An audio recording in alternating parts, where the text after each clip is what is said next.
welcome to Canadian Mortgage Weekly. This is an exciting one. We have officially rounded the corner. We're on episode 30. It feels crazy. Joe and I were just chatting about, how the time has just flown, and there's so much content that we've been able to put out. So thank you all for joining us this morning and tuning in for today's episode. So as always, we are joined by Joe Bladek. Joe, you're a professional mortgage broker in the Barrie Simcoe area, living up in Aurelia with your family. Joe really has a ton of information. A lot of these video ideas are Joe. He's really great at, keeping the pulse on, what's happening in the market. And yeah, it's a pleasure to have you with us this morning, Joe. How are you doing? Oh, Sam, that's a great introduction. I'm doing just fine. Thank you so much. And yes, it's always great to join you all for Canadian Mortgage Weekly. I'm really excited that we're on episode 32, Sam.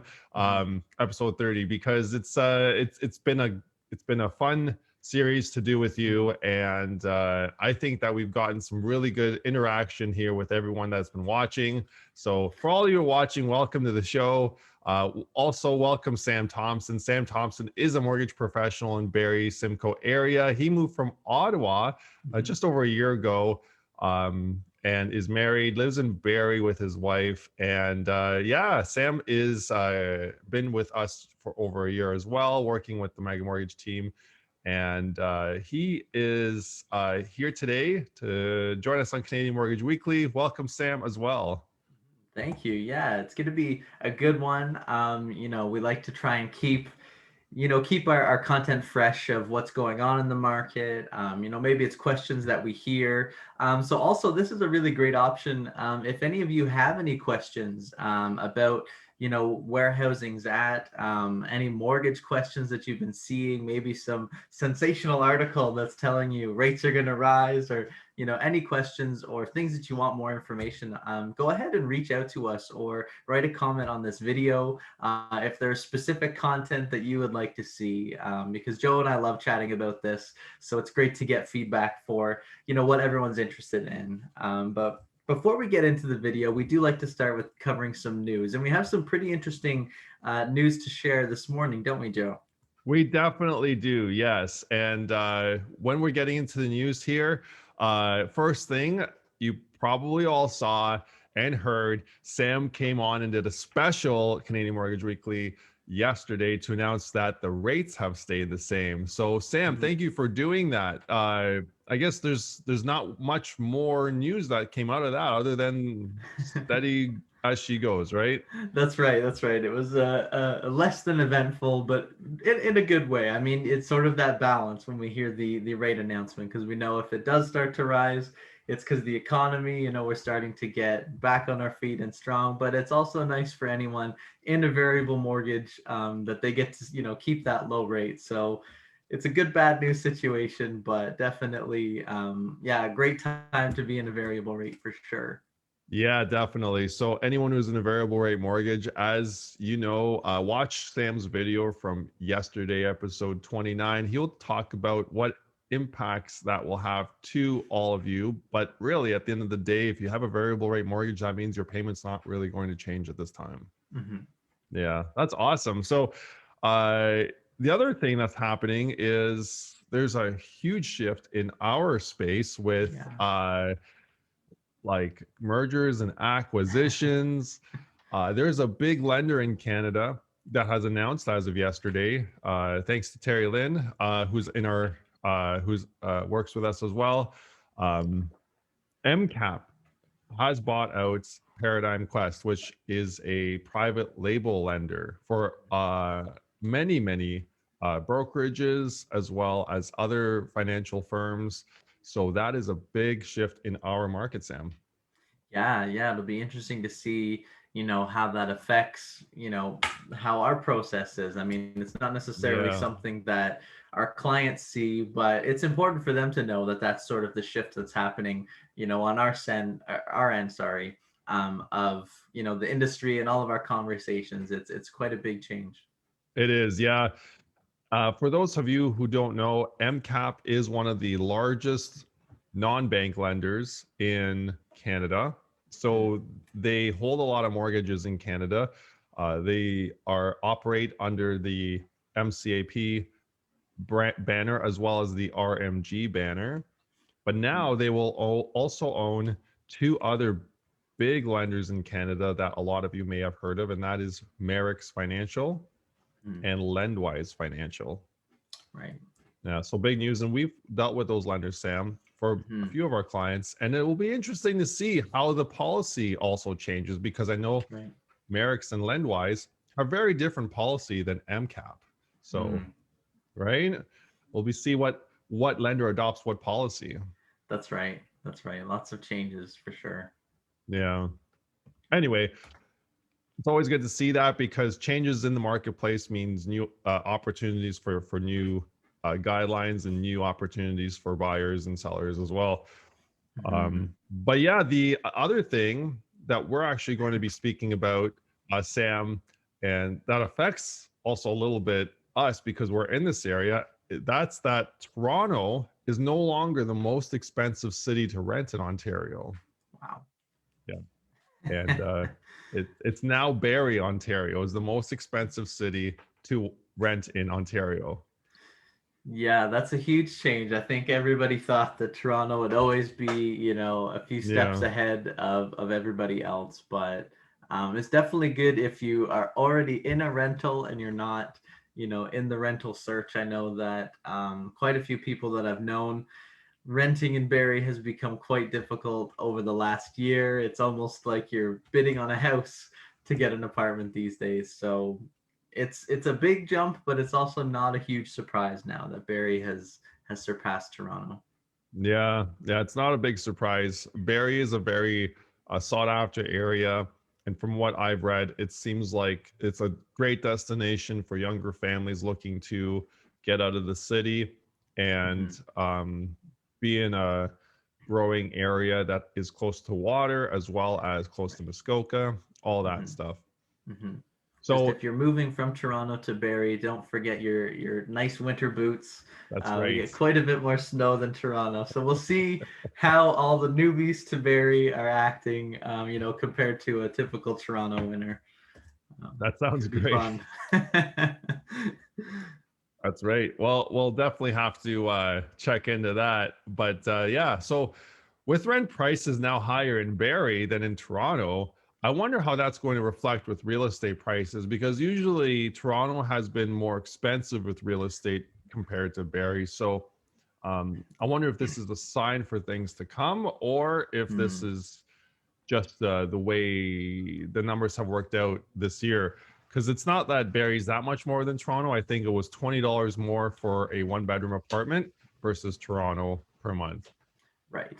Right. Yeah, Hmm.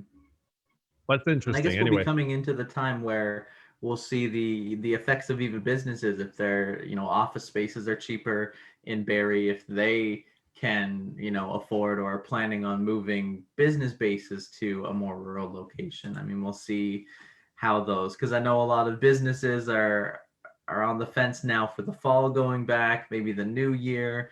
But it's yes, COVID, so we've learned to never trust anything until it actually happens. So we'll see. We'll see how it ends up. absolutely. Yeah, we'll see where it ends up. I'm seeing a lot of that too. A lot of financial businesses, they're doing either a hybrid model or they are um, working from home. Hmm. But there's a lot of businesses that have to go back to work. So it's going to be like it is going to be a interesting shift that we see in the commercial real estate market. Like you're saying, are Hmm. any of those commercial office buildings will they be converted to condos? Right. Will commercial home offices be converted into duplexes and triplexes. Right. We'll have to see. But Hmm. anyway, I would love to get into our topic today.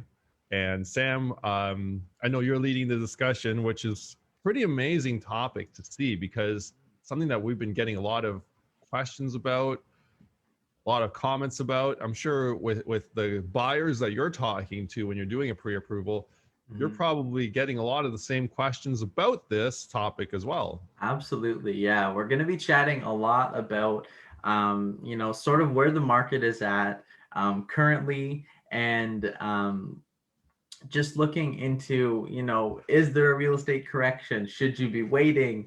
Or should you really start aggressively acting towards getting your first home? So we do have a presentation queued up here. So I'll go ahead and hop into that now. So yeah, stop waiting, start acting now. This is a call to action video, I think, and I'm sure Joe and Terry Lynn have heard the same. But there's a lot of people that maybe are just outside where they won't be in terms of qualification, and they're hoping for maybe down the road we can start to purchase, and we can get into the market. So we're just going to look at some numbers for previous house sales, and chat a little bit about sort of where we see the market going, and go through a few of those examples. Yeah, that's great. It's going to be really eye-opening, and it's great to show this data. Yeah, so just lots of tension in the market. I mean, 2020 was crazy year. House prices, sales. We weren't necessarily expecting it going into a pandemic year, but 2021 hasn't been too much different. I know that, Joe, we were pretty swamped this early year. We had the busiest, I believe, January, February that we had seen in a while. And with inventories, starting to increase a little bit, we had chatted in the summer of some more availability. It might actually be time, if you have been somebody who over the last 3 or 4 months has looked into it but thought waiting's maybe a better option. We could start to see a correction in the market, and it could be time to jump in. Yeah, we could. Yeah, absolutely. The figures we've been seeing, Sam, it's been quite evident that there have been houses that have been, coming to a much more realistic level, and there are markets that are coming to a level where it's if you were looking at buying in March 2021 compared to now, this is a much better time to go in. Absolutely. Yeah. Again, I know that there's a lot of your family is important, but I find there's a lot of family influence of people that aren't necessarily professionals. Maybe it's Uncle Jim is telling you the market's gonna crash, it's gonna drop, don't go in. But what we can see on the slide here was we were able to tune into a couple of videos from Scotiabank and CIBC, where their chief economists were actually saying the third quarter, meaning this fall, is actually predicted to be even busier than the spring, which that says a lot for the market. And the competitiveness that we're going to be seeing will be quite drastic over what we've seen for the last few months. I agree. Yeah. Right now, we're seeing a lot of homes on the market. A lot of people have had that idea, I can cash out now, and they put their home on the market. And there's all these homes in the market right now for those that are willing to cash out, and also those that have to move. So there's so much selection out there right now. Yeah. Yes.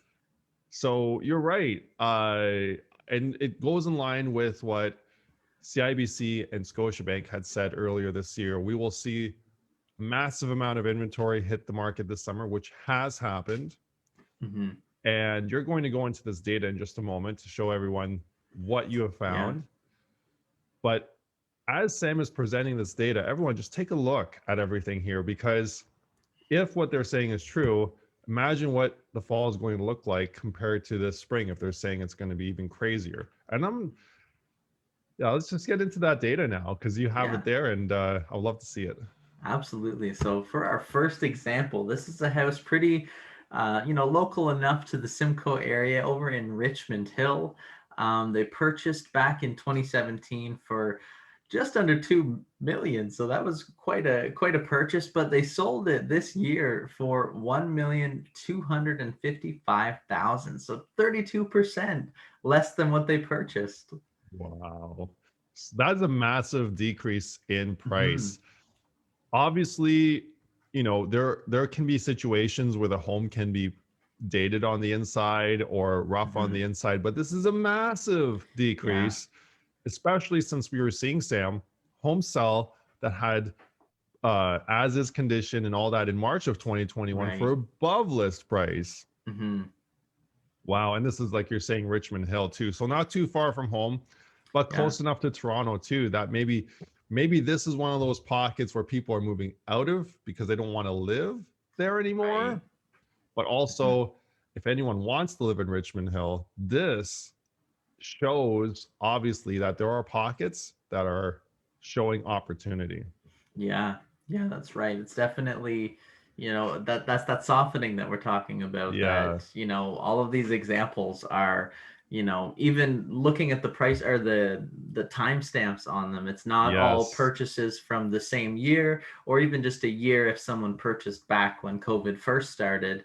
This is back in 2017. So, we're coming out of an interesting time when the home was even purchased, Yes. to now have such a low drop.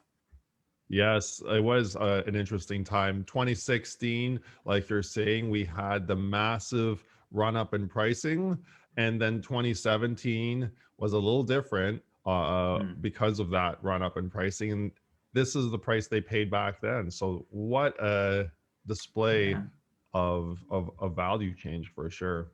And over into our second example, it's a single family home down in Bornholm. I had to Google map this one, so it's just west of Kitchener. So again, it's still, just outside of Toronto. And it was purchased back in 2018 for 780,000, but sold this year for a crazy $350,000. That's 55% less than what they had purchased for, and it's not like it's a shack in the middle of nowhere.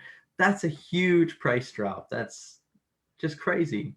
That is a very massive price drop. So who knows why this happened other than, these are the numbers. Everyone Mm, take a look at this. Maybe these folks had to sell recently, and because of the amount of inventory on the market, they needed to sell, they needed it sold for a certain time, and this is what that home sold for. So as you're seeing, there's opportunity showing. This is a detached home that sold for 350,000. So you're saying this mm, is commuting distance to Kitchener-Waterloo. it is. That's amazing. Who knew you could find a place like this? That's it even goes to show, right, Sam, that if you're looking for a house, it's good to get connected with someone that is looking for houses, like a buyer agent, so they can That's right. keep tabs for deals and finds just like this one. Absolutely, absolutely. Yeah. And our next example is going to be somebody who bought as well as sold in 2021. So let's see, what the extent is. Some of these ones were older purchases, but our third example is just down in Orangeville, and it was actually purchased just in March of this past year. So coming off of that crazy spring that we had seen, they Yeah. purchased for 1.1 million and then sold it for right below 1 million. So a slightly less of a decrease of only 9%, but that's just over a number of months, which is that's quite a difference to not have something even closer to the purchase price. You're right, Sam. March 2021 was a peak month for this year. So Hmm. this makes sense. However, you're right. That's a 9% decrease. May not look like very much, but it is over $100,000 in this case, Hmm. and that is a lot of money to anybody.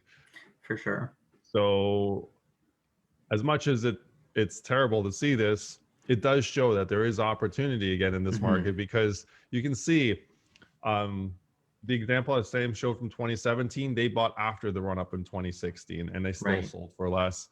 The example in 2018 that you've shown, Sam, they bought when the interest rates started to rise and now they sold for less. Hmm. And now you're showing this example just this year. There's an Yeah. opportunity now. So like you're saying, I think this might be a good time for those that are looking into getting into home ownership to really seriously consider getting pre-approved, just so they have something ready. Because who knows how many months these opportunities will last for. And then, like the economists have said, in the fall we could see a run up, and maybe that will Mm, happen after the inventory goes down. I'm not right. sure. Hmm. Yeah. Yeah, but as you were saying, if anybody, if you have been waiting it out or are unsure of even what you Yeah. qualify for, definitely you can reach out to our office by the phone number on the screen now, or even email us at joe@joebladek.com. We would love to run through, your numbers, what you qualify for. And what we'd also love to do is connect you with a local agent. Joe brought up a really, really strong point that, the benefits of having a buyer's agent who's looking at, not necessarily houses that are in the city hub, but even if it's commuting distance and it's selling for something like, 350,000 commuter distance to Kitchener. These are all really big changes, and there's so much proof that those pockets are out there. It's not all, prices are run up. They're selling, vastly over the list price. There are pockets available, so definitely reach out to us today to get your numbers looked at. Yeah, that's great, Sam. Thank you very much for showing that information to all of the viewers today. And as for anyone watching today, please, we'd love to take your questions. Either comment below or send us a private message. We can show you what the homes in your area are selling for. We can send you a home report on your home specifically. We would love to be able to do this, as well as connect you, like what Sam was saying, to a local real estate agent. Mhm. There's these pockets that Sam has found where homes are selling for less than what they were bought for. I'm sure that, we're only mortgage professionals and we have Right. found this information out. If you deal with a real estate agent in your local area, they'll be able to really sink deep into this data for you and grab you Hmm. some deals in your local market, because you've shown these all over the place. Richmond Hill, Yeah. and Kitchener Waterloo area, and Hmm. close to the Bay Orangeville. Area here, Hmm. Orangeville area. So that's great. But as you guys are thinking about your questions, let's announce next week's episode. We got episode number 31 coming up Woohoo. next week. That's right. We're going to be covering off one of our news articles that Barrie has surpassed Toronto as the most expensive city to rent for a one-bedroom. So we're actually going to take a look into what rent prices are across Canada. And, just looking at some of the differences, because I think that's another question that, especially first-time buyers in this market have been thinking of: is it worth it to buy, or should we just stick to renting? So we can pull together some numbers of, what it looks like, 5 years of home ownership, 5 years of renting, and yeah, look at some of the data across Canada. Yeah, that's going to be really good to see, because as the rent prices keep going up in Canada, there's a lot Mhm. of people thinking that they're going to have to move to a different city. So this will Right. not only help you as renters just find a different area in Canada that could be cheaper for you to live in, that you're working from home, but also investors. If you're looking into getting into rental properties, tune in next Thursday for Sam and I to go over all the rent prices in Canada, so you can do some digging into where you want to buy your next investment property too, because Mhm. that's all good information. And Sam, I'm hoping that we can have some information next week to show renter, if you're renting versus if you're buying over the last 5 years, how that looks out. So as you guys Mhm. see, we're always coming up with numbers here at Canadian Mortgage Weekly. So join us next week. Mhm. All right, Sam, I guess that's it for today. If we have no questions, maybe we can wrap this up. Yeah, for sure, for sure. So thank you everybody for coming out, for taking some time on your Thursday morning to be a part of our video this morning. Again, reach out to us if you're looking to get your numbers for what you qualify for, and to get plugged in and connected with a local buyer's agent who is going to be a super resource to have. But definitely reach out to us, and thank you so much for joining us this morning.